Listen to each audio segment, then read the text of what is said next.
Eu sou Gustavo Acioli e esse é o Coro na Quarentena, o nosso programa de todo sábado às 11 da manhã. Lembrando a vocês que o Coro na Quarentena é uma página coletiva no Instagram que começou há mais de um ano já, começou em março do ano passado. É uma mobilização de artistas, de pessoas da cultura, da academia, do pensamento, para manter viva a nossa atividade de pensamento, nossa atividade de encontro, nossa atividade de reflexão durante esse momento onde fomos forçados ao isolamento, ao desencontro, num certo sentido. E também é uma iniciativa para socorrer, para ajudar, para arrecadar fundos para socorrer pessoas, entidades, enfim, grupos mais vulneráveis nesse momento, financeiramente mais vulneráveis. Então, a nossa parceria desse mês é com a Frente de Mobilização da Maré, do Complexo da Maré, no Rio de Janeiro. Quem quiser contribuir, tem aí na descrição da página, através do Simpla, através de Pix. É um trabalho que nós estamos fazendo já desde o início. As duas coisas começaram juntas. A mobilização pela cultura, pela arte, a mobilização da solidariedade começaram juntas aqui no Coro na Quarentena. Eu estou aqui às voltas aqui com computador e celular, então é difícil falar e fazer ao mesmo tempo. Enquanto eu falo, eu faço, e vocês sabem que homens têm uma certa dificuldade de fazer duas tarefas simultâneas, então eu tenho que ficar dizendo para vocês que eu estou aqui fazendo duas tarefas simultâneas e que é por isso que eu estou enrolado. Eu estou aqui no meu computador entrando na página para acompanhar a live, daí eu posso ver os comentários, as perguntas, e na medida do possível eu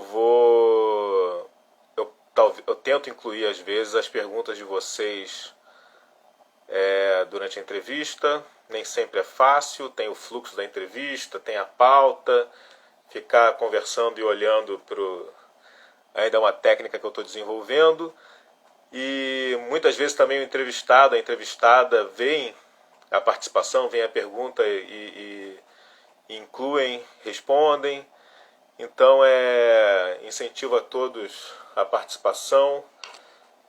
E já vou aqui peguei essa manha agora de colocar um post fixo aqui, dizendo com quem é a entrevista. Me perguntaram, me pediram uma vez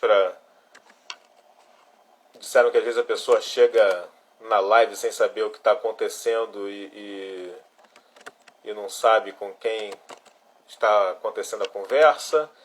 Então estou colocando aqui, meu computador está meio lento. A nossa conversa de hoje é com uma grande artista, uma grande cantora, uma referência na arte brasileira. Gustavo Acioli conversa com ela mesma. Vocês já sabem, quem está aqui esperando já sabe. Gustavo Acioli hoje conversa com Mirna Rubin. Eu estou esperando ela aparecer aqui na tela para mim.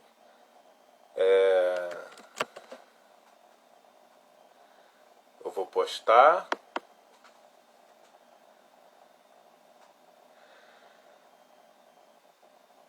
E vou fixar o comentário.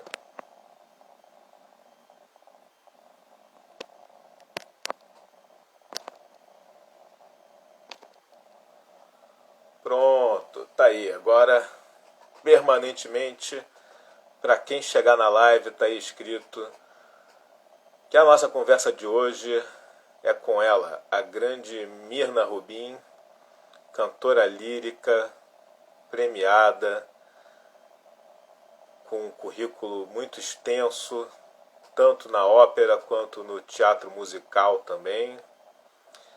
E uma grande professora, uma referência como professora de canto. A Mirna lançou ano passado um CD que vale a pena vocês conferirem em todas as plataformas. Ton sur Ton, lançado em 2020 com algumas das áreas preferidas dela, acompanhada pela Companhia d'Ópera Italiana. Um trabalho primoroso que vale a pena conferir ou ouvir no Spotify, mas está em todas as plataformas. A Mirna também lançou um livro, agora recentemente, acho que foi em 2019, se não me engano, sobre técnica vocal, sobre canto. O livro já está na 2ª edição. E, enfim, eu acho que ela não entrou aqui ainda na live. Ainda não. Lembrando também para vocês que agora existe um canal do YouTube com meu nome, Gustavo Ascioli.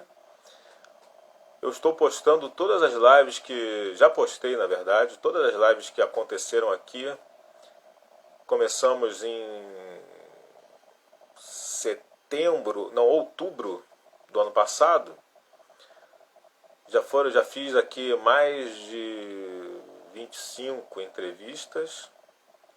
E essas entrevistas todas estão lá nesse canal do YouTube. Quem quiser visitar para ver o que já foi feito, que já rolou. E daí acontece assim, a entrevista inédita é sempre aqui, no Coro na Quarentena. Então quem quiser ver uma entrevista fresquinha, tem que vir aqui.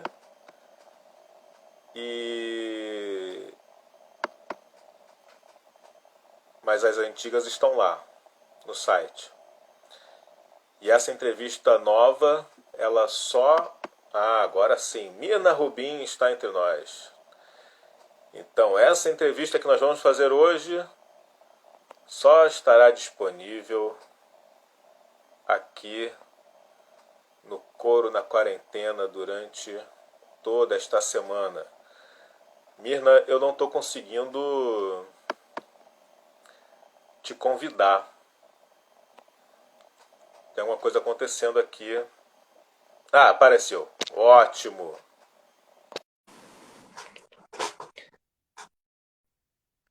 Lá vem ela. Mas eu me convidei. Tá vendo? É sempre uma tensão esse negócio. Nossa, eu sempre me atrapalho. Tudo bom? Obrigado por aceitar o convite.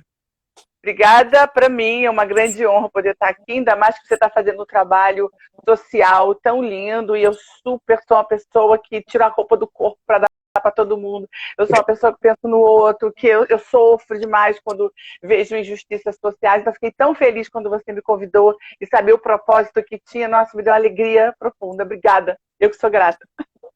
Eu me juntei a essa iniciativa também, né? Eu fui entrevistado aqui nessa página em setembro do ano passado, se eu não me engano. E quando eu vi isso, que era uma página coletiva, que o pessoal tinha se juntado para trabalhar assim, eu falei, eu quero estar nessa aí, eu quero ter meu programa também, quero participar, quero trazer meus amigos, minhas amigas, né? Foi uma grande ideia. A Natasha Corbellino, que é atriz e que foi a líder desse processo todo. Parabéns, e foi chamando seus amigos, suas amigas. Foi muito bonito tudo que aconteceu. Teve um festival também que foi sensacional.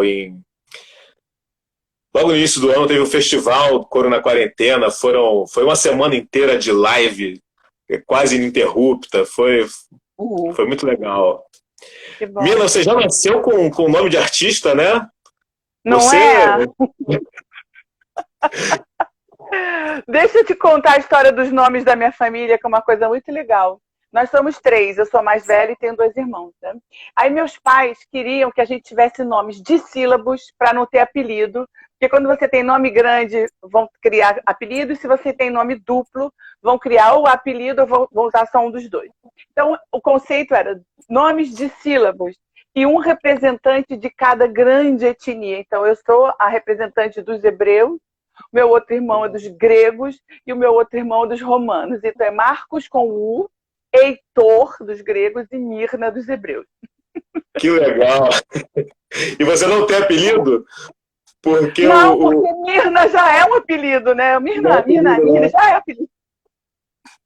Porque o meu filho se chama Dante e chamam ele de Dandan. Conseguiram dar um apelido de... Olha, muita gente me chama de Mirnoca, para dar um... tá vendo? E você começou a cantar pequenininha? Foi no coral da igreja, não foi isso?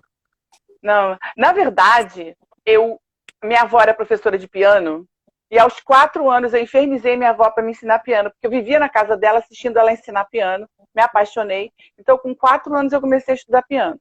Aí minha mãe e meu pai, os dois eram cantores líricos, mas papai era engenheiro civil, cantor lírico, e mamãe advogada, cantora lírica. Né, de uma geração de funcionários públicos que tinham emprego e cantavam por hobby. E aí a voz do meu pai era um baixo retumbante, uma voz lindíssima, e minha mãe com uma voz aguda lindíssima. A única coisa que eu tinha como referência era uma probabilidade genética de dar certo. Que loucura, e comecei a estudar canto, mas assim, me apaixonei. E antes de fazer canto, eu fiz medicina. Eu fiz medicina durante 3 anos e meio e fiz vestibular de novo para música, porque meu chamado era na música. Eu falei, não sou médica, eu sou artista. Mas você foi fazer medicina com essa pulsão por ser cantora, lutando contra isso, ou não? Você foi fazer medicina mesmo? Eu fui fazer medicina porque eu achava que como musicista eu ia morrer de fome, né? Eu falei, cara, eu não vou aguentar passar fome porque eu gosto de ter dignidade, eu não gosto de ser rica, eu gosto de dignidade. E eu achava que a vida de músico era uma vida um pouco árdua demais, o artista passava muito aperto. E nisso eu falei, vou fazer medicina, porque é uma profissão que tem muita gama de possibilidades, e eu queria ser mãe, eu queria ser oftalmologista clínica e mãe. Esse era o meu projeto de vida. Hoje eu sou mãe, avó, meu 3º neto já está a caminho. Então, eu realmente queria muito a coisa da família. Nisso, que eu estava na medicina, foi porque tinha muitas possibilidades. Sabe, o leque? Você, na medicina, tem um leque que adequa à sua necessidade pessoal e familiar. Mas lá eu falei, não é meu caminho. Eu já estudava piano desde os 4, sem parar. E minha mãe cantando, fazendo ópera, aquela coisa foi minha, né? O bichinho azul me mordeu, é como eu digo. Oi, Jean tá aí, meus convidados. Eu fui mordida pelo bichinho azul, artista, muito cedo. E como a minha mãe cantava, eu ia assisti-la fazendo ópera. A minha mãe estudou com a mesma professora que eu, ou seja, ela se formou em 83 com a minha professora, e eu entrei em 84 com a professora dela, na verdade. Né? Eu roubei a professora dela. Então, meu trajeto no canto foi familiar, foi espontâneo, foi uma coisa natural, mas meu pai me disse, minha filha, com essa voz você não vai chegar a lugar nenhum, é melhor você continuar estudando piano. Eu tive que ouvir isso. Por quê? Achava a tua voz fraca? Era pobrinha, tadinha. No início do estudo, a nossa voz é um horror. Você não sabe onde você vai parar quando começa a estudar canto. Aliás, gente, para quem gosta de cantar, quando você começa a estudar, você não tem noção de onde você pode chegar, porque não conhece o instrumento. Então, não diga para uma pessoa que ela não vai chegar a lugar nenhum, porque você não sabe. Pois é, eu tenho essas perguntas todas para fazer. Porque quando a gente vê alguém, uma cantora lírica,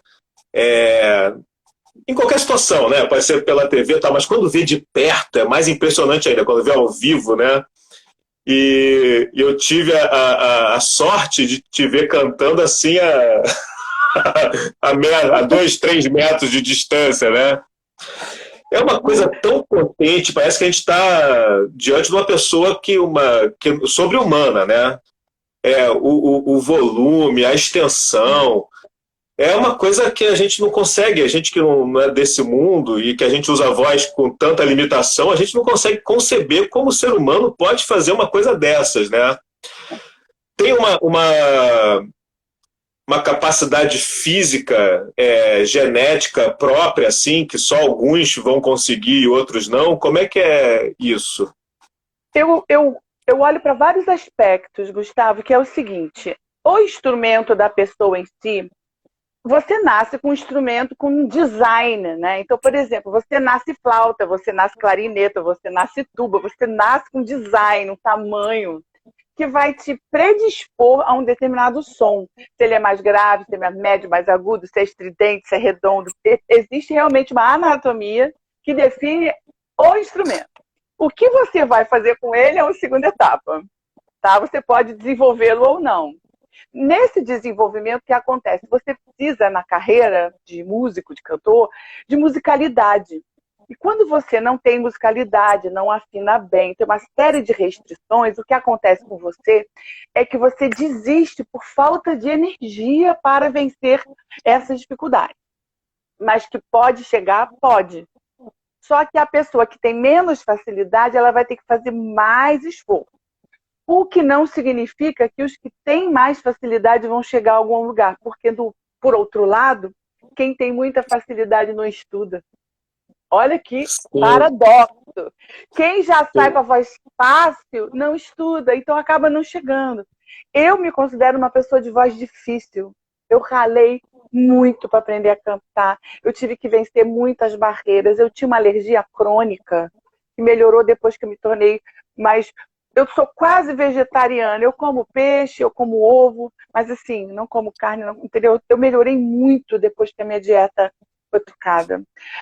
E aí, o que acontece com as pessoas é que elas têm que ter muita disciplina para serem profissionais dessa arte. Estudar muito. E outra coisa, o cantor lírico demora muitos anos para formar sua voz. Porque tem uma complexidade, toda uma intimidade com esse sistema, né? E você vai criando esse autoconhecimento estudando. E é um mercado muito restrito, né? E para você chegar no topo, você tem que ter uma excelência assim, absurda. Então, assim, é um funilzaço, sabe? Sim. E é mais ou menos isso. Agora, qualquer um pode chegar, mas nem todos vão ter a determinação para chegar. A energia que precisa. Mas assim, eu volto porque você falou da qualidade da tua voz, né? Que teu pai falou e tal. E você sabe que eu sou cantor, né? Também fui cantor, enfim. Cantei no coral do grupo vocal Equali e tal. E daí lá no Equali tinha o Sergião Lorosa. E daí a gente dizia assim, o Sergião não tem corda vocal, o Sergião tem músculo vocal, porque é uma potência já, assim, uma coisa que sai, que ninguém consegue fazer, é só ele que tem naquele corpo dele lá, entendeu? Tem essa parte fisiológica também, assim? Olha, tem, como eu te falei, tem a conformação do instrumento em si e tem a maneira de você usar o instrumento. Eu vou te dar uns exemplos malucos que você vai entender. Por exemplo, eu consigo forjar uma voz de homem. Eu adapto o meu instrumento, né? Eu vou dizer... Eu adapto o meu instrumento e imito uma voz masculina. Eu tenho uma extensão muito ampla, né? Como eu falei, meu pai era baixo e profundo, então eu passei a vida escutando meu pai fazer... Entendeu? Eu tenho graves. E a minha mãe era muito aguda. Eu não sou tão aguda quanto a minha mãe era. Eu sou mais um soprano mais central e robusto. Mas você vai ampliando, por exemplo, eu digo assim, se você canta a favor do ar é indo junto com o ar. Se você faz que eu chamo de cantar assoprando, né? Festa de... gente, quando tenho que lembrar a letra, eu sempre me atrapalho. Eu falei Garota de Ipanema. Olha que coisa mais linda, mais cheia de graça. Eu estou cantando a favor do ar. Ou seja, eu estou assoprando o meu canto. Se eu vou diminuindo a relação com soprar o meu canto, eu vou aumentando a resistência contra o ar que vem. Porque agora o ar foi passivão, né? Aí se eu canto, olha que coisa mais linda, mais cheia de graça, a minha articulação aumentou a resistência contra o ar que vinha. Tá? Agora, se eu quero cantar mais forte, eu aumento ainda mais. Olha que coisa mais linda, mais cheia de graça. Quanto mais eu aumento o meu volume, mais eu estou cantando contra o ar. E a prega vocal entende e aumenta a sua massa e o som fica mais robusto. Então tem toda uma mecânica, uma física. Cada vez se sabe mais da física da produção do som. E você aprende a manipular isso. Antigamente você manipulava na intuição, pela cor, pela imitação. Hoje você manipula sabendo o que está fazendo. É muito doido. Eu acho maravilhoso. Incrível! Agora, essa técnica da ópera, ela surgiu pela falta de microfone, né? Pela necessidade de cantar alto, né? Uhum. E como é que foi desenvolvido? Tá. A ópera no século XVIII, né, na época de Mozart, ela estava mais associada aos palácios, tá? Então eram salas não gigantes, eram salas amplas, mas não eram teatros. E com um pé direito muito alto, uma acústica muito generosa. Então você fazia menos esforço para cantar no século XVII e XVIII. No século XIX, depois da Revolução Francesa, com o advento da burguesia e da Revolução Industrial, o século XIX foi um jato, assim, um tsunami na produção de espetáculos, e também houve o aparecimento do empresário dos artistas. Então, virou mercado, virou business no século XIX. Por conta disso, foram construídos teatros enormes, os teatros ficaram muito grandes, orquestras gigantes, corpos de ópera e balé, porque estava se criando mercado de trabalho. Foi tudo expandindo num nível, e as pessoas começaram a ter que cantar mais alto. E aí o Garcia Filho do Garcia Pai, ele começou a desenvolver uma técnica vocal, descobrindo como amplificar cada vez mais. E daí veio essa expansão faríngea, de você cantar com mais uma laringe mais baixa, uma faringe mais ampla, né? Quando você faz afastar o microfone.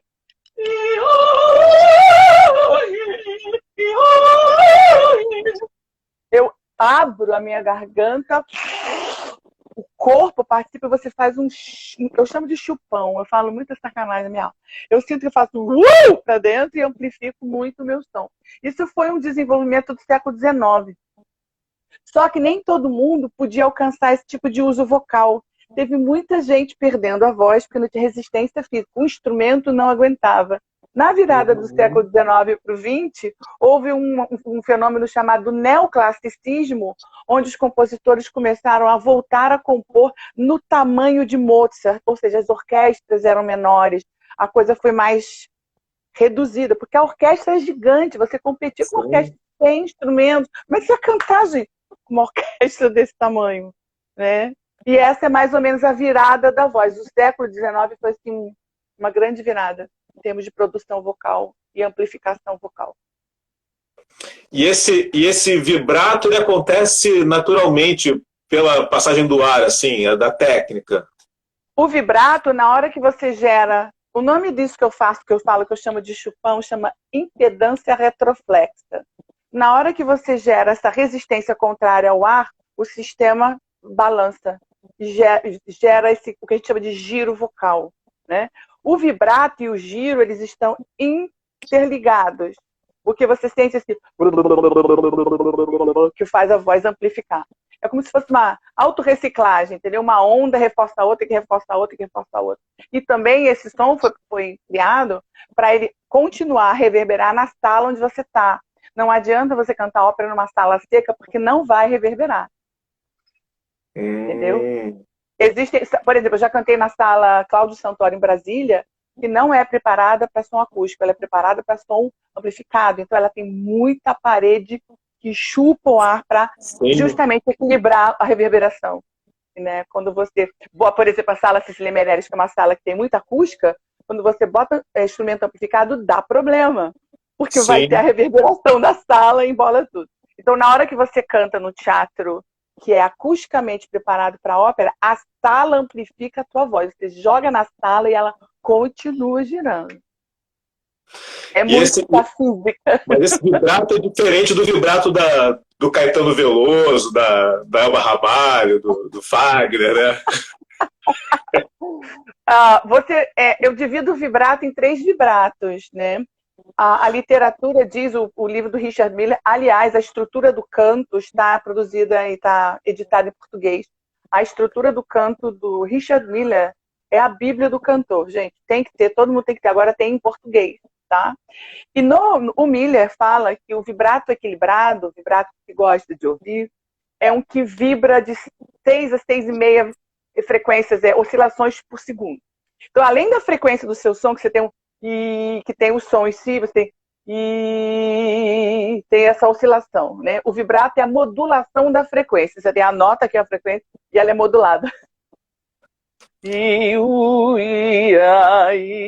Entendeu? Isso é o vibrato. Quando você tem um vibrato lento, que eu chamo de vibrato de velho, é abaixo desses 6 oscilações por segundo.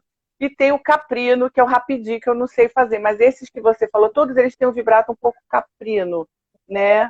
A Elba e o Fagner um pouquinho. E o do Caetano é mais um vibrato de pulsação, assim, que eu chamo, né? A literatura dá nome para tudo, tá? Eu dou meus apelidos engraçados, que meus alunos não esquecem as minhas explicações. Eu sempre invento uma coisa engraçada para explicar. O que você tem que entender é que o vibrato é um fenômeno que ele só ocorre se o seu sistema estiver flexível para ele existir. Ele acontece porque você está tão em paz com tudo tão encaixadinho que ele pulsa. Ele é um estado de liberdade. Então, quem não tem o vibrato, ele não consegue fabricar, ele vai fazer um vibrato fake. A partir do momento que você tem esse vibrato, neurologicamente, você consegue interferir na velocidade. Eu tenho dificuldade de fazer o rápido, mas eu tenho facilidade de fazer lento e prender, né? Então você pode fazer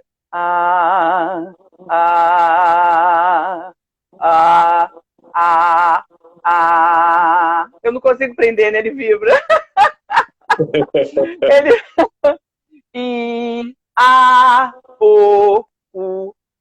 Eu tento segurar, mas é horrível, porque quem aprende a vibrar, você vibra que está livre. E não vibrar é prender, entende? Então, quem não tem vibrato, fica sabendo que você está tensionando e prendendo algo que tinha que estar flexível. Entendeu? E daí, talvez dificulte a afinação e fazer notas variadas rapidamente também, isso tudo. Certamente. Porque se você está com vibrato, se a sua voz está muito lisa, significa que seu sistema tem uma tensão e prende um pouquinho. Mas, em compensação, quando você vai cantar música brasileira, você não pode ter muito vibrato. Então, você tem que ser uma pessoa que desenvolva o vibrato sutil e que procure cantar mais liso, né?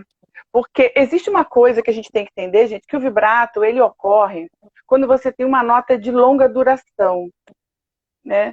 Se você vai cantar o meu amor, eu só vou vibrar em mor, eu não vou fazer o meu amor, porque aí você vai fazer uma estética de era do rádio, uma cantora lírica achando que canta MPB, porque não pode vibrar tudo. O meu amor tem um jeito manso que é só teu. Aí você vai vibrar o seu. Entende? E às vezes a gente não entende. O cantor lírico não entende que ele pode não vibrar uma nota que é curta. Aí ele vai vibrando tudo. Porque é da estética dele. Sim, é tudo muito cultural, né, Mirna? Assim, muito. Eu vejo que aqui a gente está morando nos Estados Unidos já há 3 anos, né? A Giovana está no coral das escolas desde que chegou e tal. E daí a gente vê como tem um jeito de emitir, de conceber o canto que é cultural americano, diferente do cultural brasileiro, né? Sim, sim.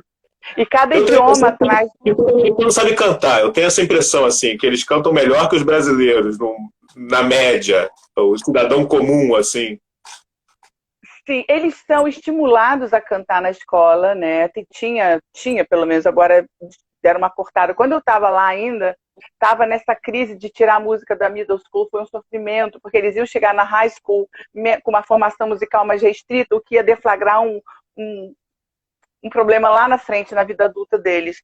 Mas eles recebem ensino musical desde a infância, muita estimulação nas igrejas. O país é um país musical e a língua ela ajuda, porque o falar do inglês e o twang, que é essa metal, how are you? I am okay. And you? This kind of here.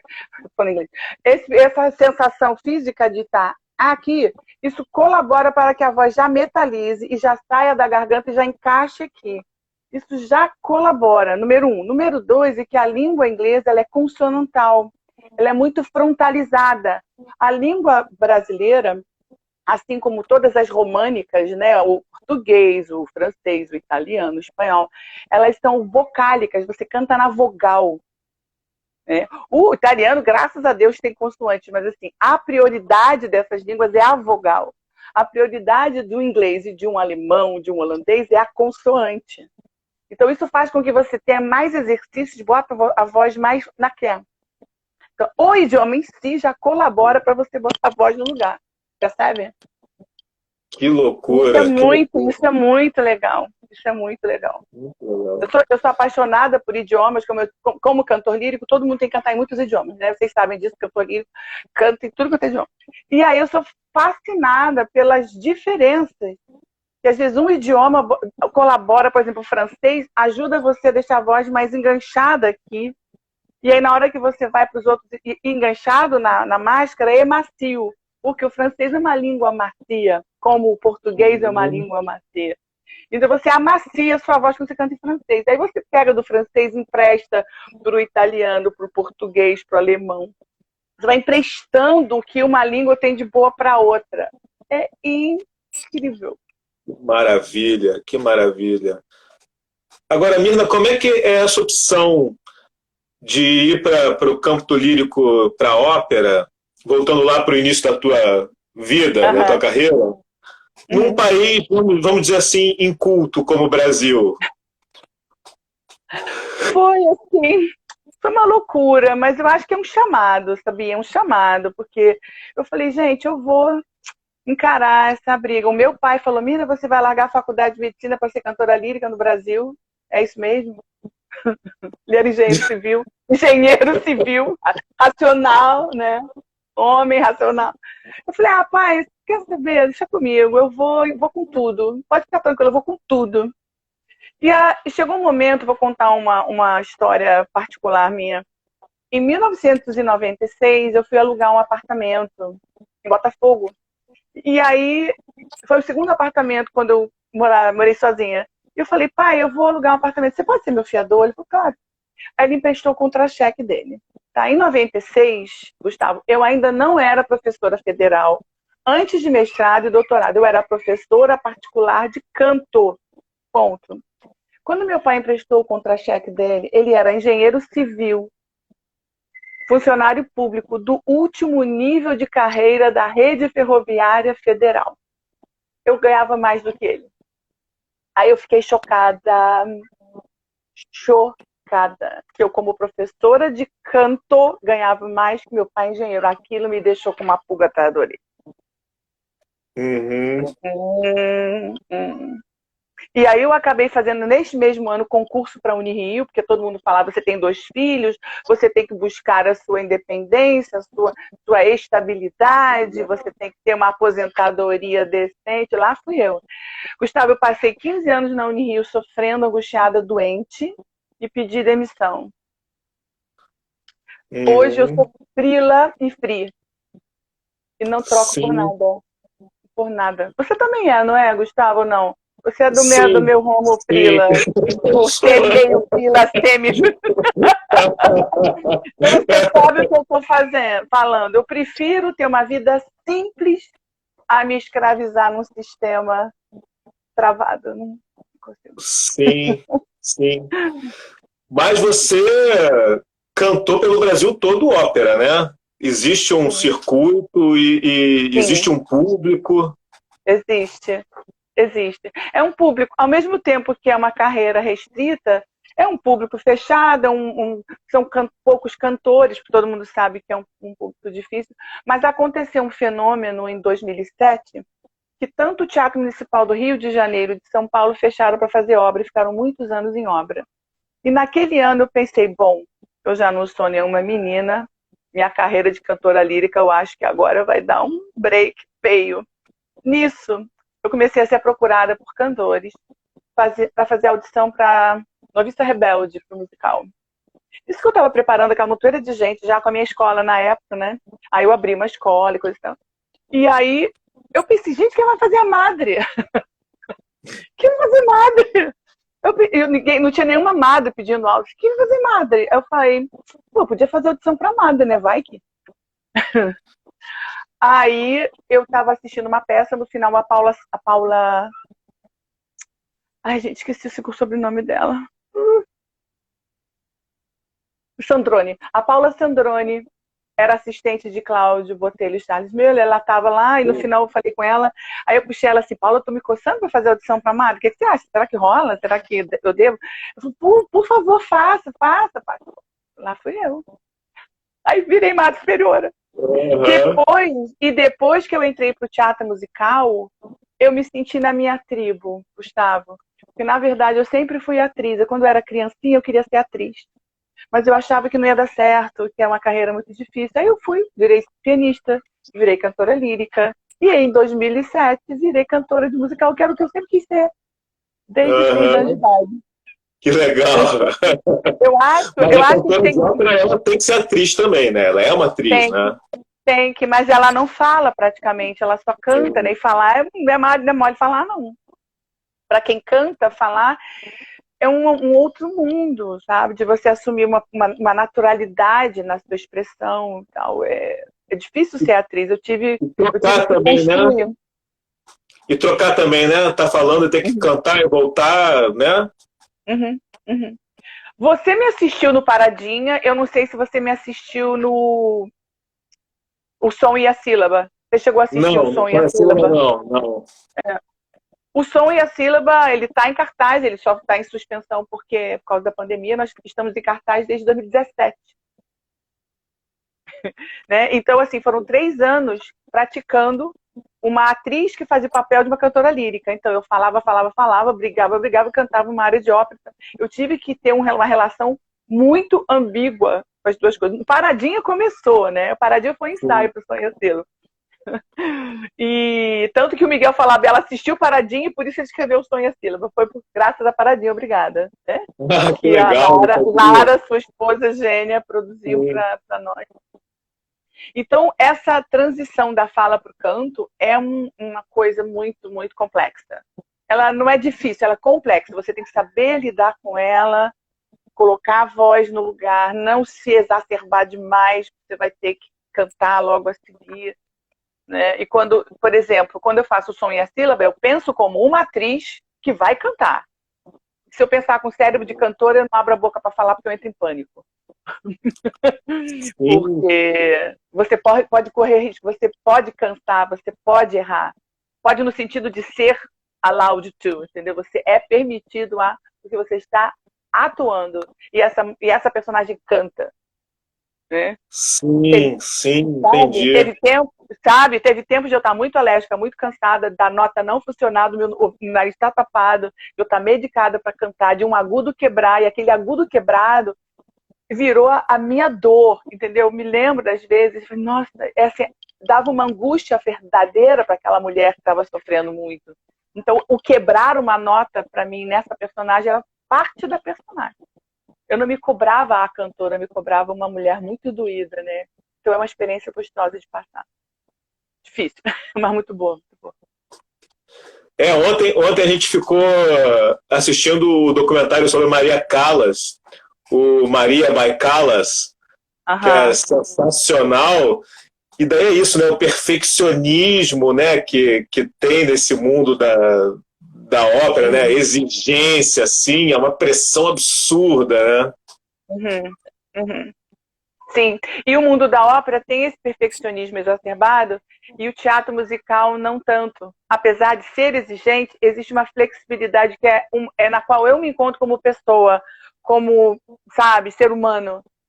Eu preciso ter liberdade de ir e vir, liberdade de acertar e errar. E para mim o Sim. teatro e o teatro musical me dão esse espaço de ser, né? E a ópera tem uma cobrança muito, muito rigorosa. É um pouco cruel, eu acho. Sim, sim, sim, né? Tem aquele momento lá que ela teve que cancelar uma apresentação em Roma, porque estava assim, tava mal fisicamente, de saúde, e o mundo caiu em cima dela, né? Uhum. Aproveitaram para detonar com ela tal. Eu queria falar do teu CD, que é uma coisa maravilhosa. Vamos falar os produtos Mirna Rubinho. O meu CD foi um portré que eu resolvi gravar, porque eu vou fazer 60 anos esse ano. E dos 60 para frente, a perda vocal ela pode existir mais severa ou não. E eu falei, nossa, eu estou precisando gravar agora. Eu gravei em 2019.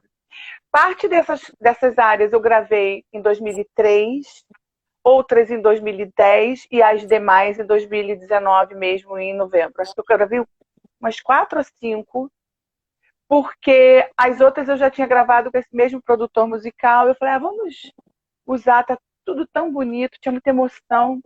E aí eu regravei também as 2 áreas do som e a sílaba, porque mesmo eu já tendo gravado antes com a voz mais jovem, eu não tinha a dor da minha personagem na articulação, né? Eu preferia uma voz menos jovem, mas uma voz que representasse a Leonor Delize de O Sonho e a Sílaba. Então, regravei. Então, o meu CD é o Tom sur Tom, ele está nas plataformas digitais, vocês encontram no Spotify. São 11, né? 11 ou 9? 11. São nove, né? São 9. Eu sabe porque ia ser 11. Aí eu descobri que tinham 2 libretistas que não estavam em domínio público. Aí eu tive que cortar. Porque todos É, estão em domínio público, né? Foi maravilhoso. E aí tem o CD, eu também tenho o meu livro, né? O meu livro, o Voz, Corpo e Equilíbrio, da editora TM Revinte, que é um livro que eu escrevi que eu chamo de O Elo Perdido entre as Áreas, né? Porque eu falo como uma cantora e professora de canto que vai em todos os segmentos. Eu fiz uma espécie de link. É excelente para fonoaudiólogos, para otorrinos, para professores de canto, para cantores. A linguagem é bem acessível. Eu procurei criar uma linguagem comunicativa que tem conteúdo científico, mas que é leve, que você consegue entender. Porque eu sempre me preocupo muito com a inteligibilidade, com a simplicidade da passagem da informação.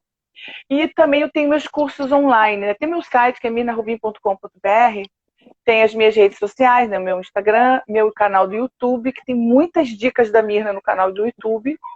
Eu agora tirei férias porque eu tive uns princípios de estafa, vou continuar a produzir conteúdo. E você sabe que produzir conteúdo é estafante, você sabe disso.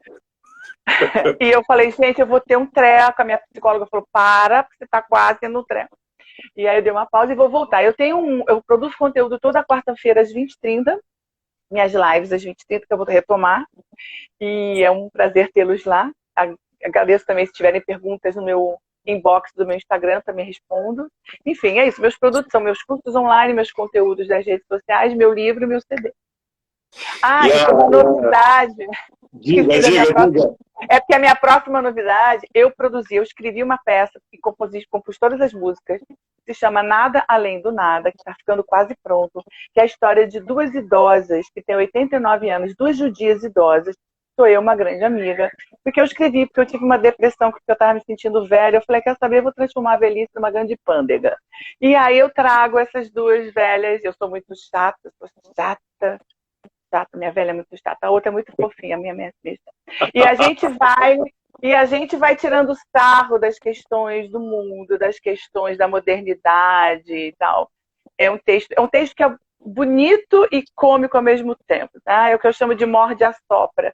Muito inspirado no Sonho e a Sílaba, que é assim, você chora, ri, chora, ri, chora, ri.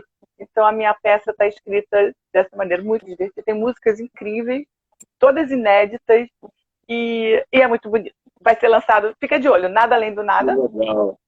Que legal. Agora, voltando para o CD, você foi lá, você ia lá para a Itália para gravar com a orquestra? Como é que foi esse processo, assim? Não. Essa orquestra, ela estava pré-gravada. Ela é uma orquestra pré-gravada, que eu pedi licença, eu paguei a licença para utilizar, como se fosse um playback. Né? Eu tenho muita facilidade de cantar sobre playbacks. Eu meio que decoro, memorizo o tempo da orquestra e fraseio de acordo com o tempo da orquestra. Você jura que eu estou cantando ao vivo, mas não foi ao vivo. Não foi ao vivo. Eu coloquei a voz sobre a orquestra. Porque quando você falou que tinha lançado um disco e tal, eu já pensei logo, deve ser um piano e voz, né? Ou um pequeno grupo de voz e tal. E quando eu vi que era uma orquestra, eu falei, será que é orquestra mesmo? E é orquestra de verdade. É uma orquestra de verdade. O disco.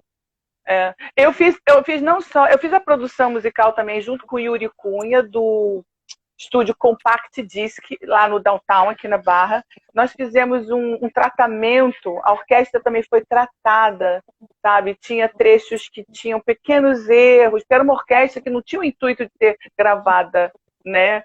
Então a gente mexeu em alguns tempos, é tudo muito sofisticado, a manipulação que a gente pode fazer hoje em dia, né? Legal, e aí eu fiquei muito feliz com o resultado, muito legal.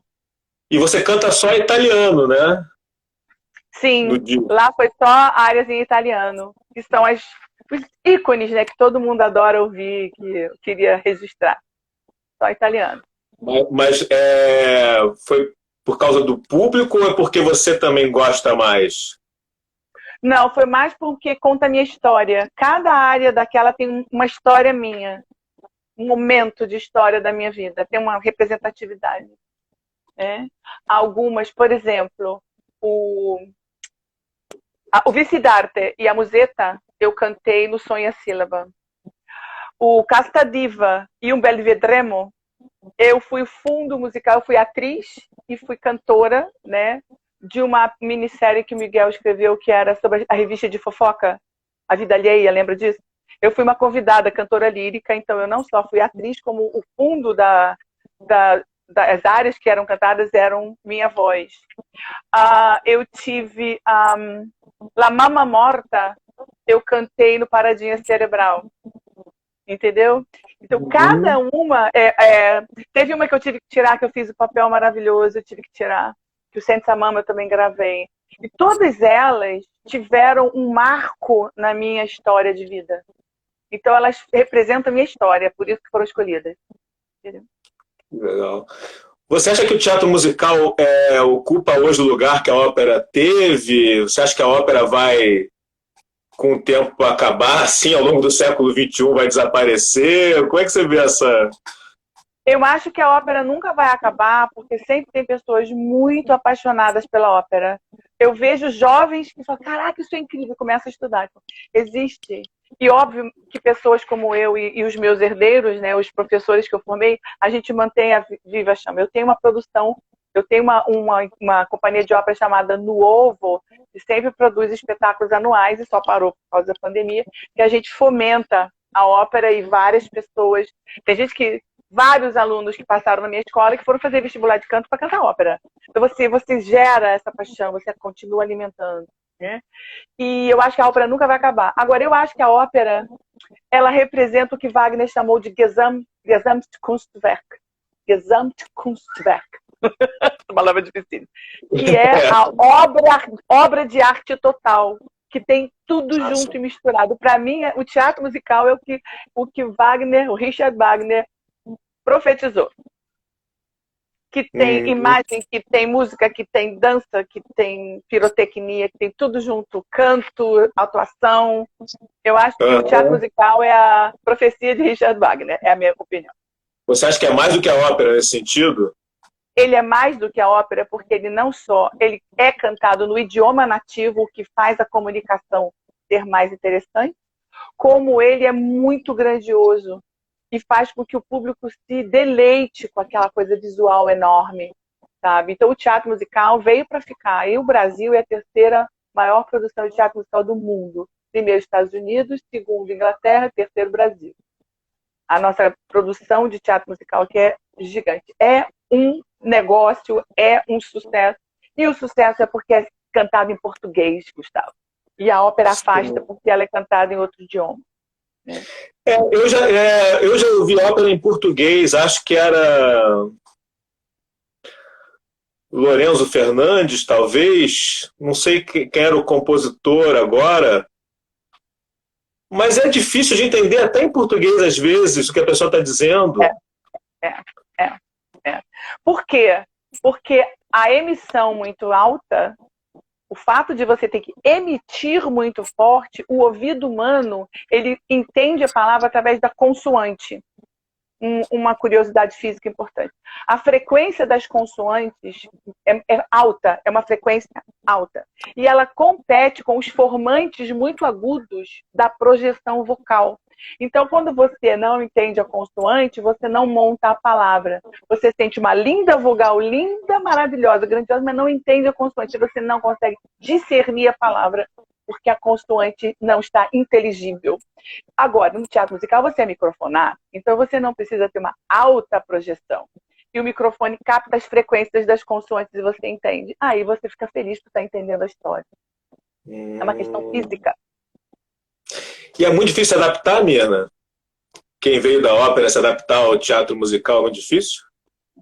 Existe uma necessidade de você se empenhar menos em produzir som. Tá? Você tem que segurar a projeção. Por outro lado, você cansa muito menos, porque você sabe que tem um microfone trabalhando por você. Você tem que negociar a projeção. Você tem a sua qualidade de timbre e reduz a projeção. E é muito mais tranquilo. Você se cansa menos para cantar. Inclusive, no caso do som e a sílaba que eu falava e cantava, eu estava microfonada. Meu microfone estava aqui. Não, meu microfone é aqui. Meu microfone na testa, escondido na minha frente. Ninguém viu meu microfone, escondido no cabelo. Então, você consegue equalizar o microfone de modo que você fale baixo, não tão baixo, mas baixo o suficiente para não se cansar. E na hora de cantar, você não precisa se matar. Você só usa ressonância, sabe? Você saboreia a ressonância. Que significa que você não precisa rodar mais a voz para ficar ainda maior. Entendeu? E é muito... Eu acho maravilhoso cantar com o microfone. Fala. Sim, o musical é um fenômeno no Brasil. Essa onda, né, veio ali nos anos 2000, mais ou menos, né, eu acho, né? Ou até um pouquinho mais para cá. Existem várias fases da história do teatro musical no Brasil, né? Teve uma onda nos 60, 70, uma tentativa de teatro musical, mas é tímida. Roda Viva, né? O Luiz Fernando Martinez Correia, né? Isso. A própria Cláudia Raia fazia movimento. Lá atrás, o Bibi Ferreira fazia esse movimento. Existe um movimento lá atrás que tinha sucesso, mas não tinha a dimensão que tem hoje. Porque a dimensão de hoje é uma dimensão de que se entendeu que é business. É rentável. Né? E tinha material humano preparado para fazer. Foi uma coincidência de... É isso que eu quero perguntar. Foi uma conjunção. Tinha não tanto quanto tem hoje. As pessoas começaram a estudar muito. As pessoas começaram a estudar fora do Brasil. Né? Eu mesma estudei fora, o meu doutorado foi de 2001 a 2004. Entendeu? E quando eu voltei, estava assim, essa efervescência aqui começando. Né? O Cláudio Botelho e o Cláudio Botelho. Ai, gente, eu esqueço o nome das pessoas. Eu tô com o Richard Miller na cabeça. Charles Miller. Eu tô com o Richard Miller na cabeça. O Charles Miller e o Cláudio Botelho estavam construindo esse trabalho lindo. Eles foram assim, precursores dessa nova era, que eles procuravam fazer coisas de muito bom gosto e começaram a ter cantores e bailarinos de um nível incrível. E aí eu criei minha primeira escola em 2006. Em 2007, teve a audição para a Noviça Rebelde, que reabriu o Teatro Oi Casa Grande. Então você vê que nesse 2000 a 2010 foi grandioso. Sim. E veio para ficar, e continuou crescendo. E aumentaram as produções de teatro, de produções sobre música brasileira, e os biográficos, depois os inéditos. Entendeu? Realmente. E tinha jovens preparados, escolas preparando, né? Escola Wolf Maia em São Paulo, tinha a CAL. Eu coordeno o Teatro Musical da CAL desde 2009, que foi Sim. um curso que tem fomentado muita gente que está no mercado hoje. Depois teve a questão do SEFTEM, né? Aí o Wolf Maia veio para o Rio de Janeiro também. A Stage Gran Rio também está fomentando isso. Então tem a Unirio também fomentou muitos espetáculos de teatro musical. Houve um movimento, porque precisa de uma força. Existe uma força do profissional, né, dos profissionais como eu, abri uma escola, produzi, fomentei, instiguei, fui convidada para cá, fui lá, produzi, criei, porque se não tiver esses loucos como nós fazendo alguma coisa, né, Gustavo, a coisa não anda.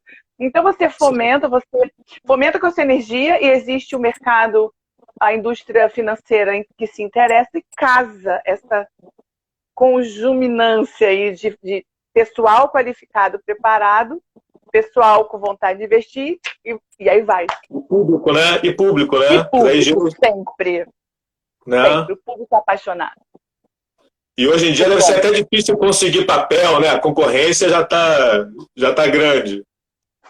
Sim, concorrência é grande, mas a produção é tanta que todos os bons estão ocupando, e aí precisa de mais gente entrando. Porque é muita produção. É muita produção. Que momento lindo, né? É uma das coisas mais importantes que aconteceram no Brasil nesses últimos anos, né? Culturalmente falando, né? Eu diria.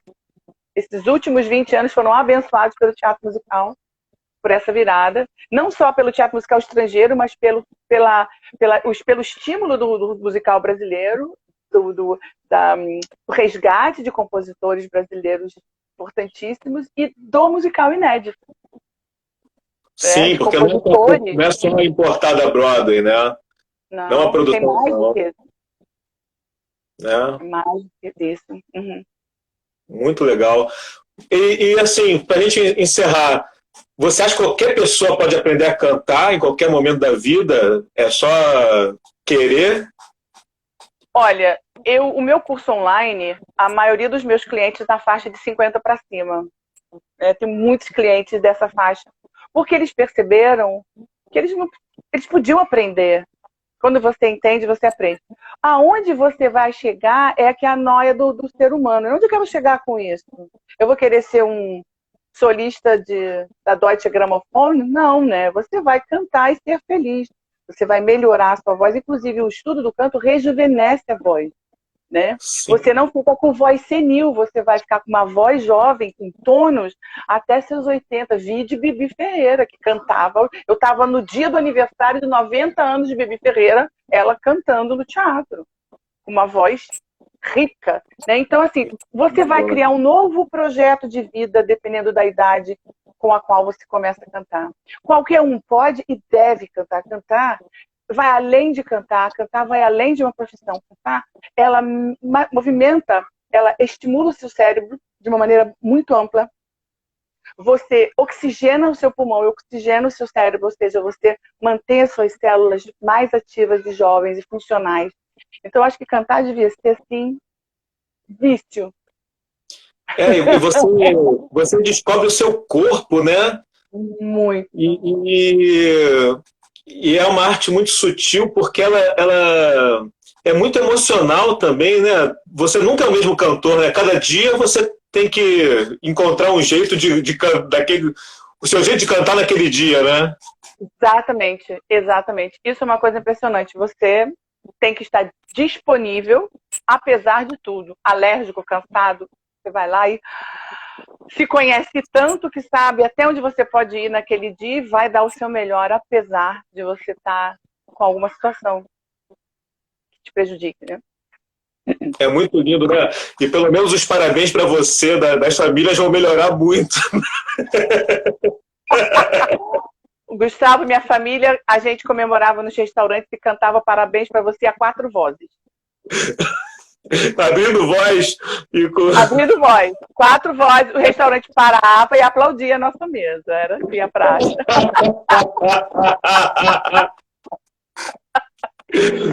Sempre era um show à parte, a gente adorava. Que maravilha, que maravilha.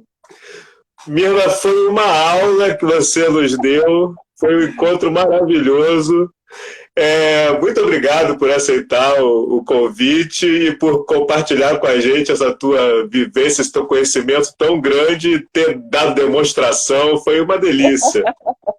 Obrigada, é sempre uma honra dividir, porque para mim cantar é um privilégio muito grande. E como você falou, é autoconhecimento.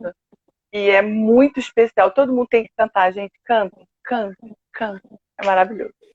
E é espiritual, né, Mirna? A música é uma arte espiritual, né? Sim.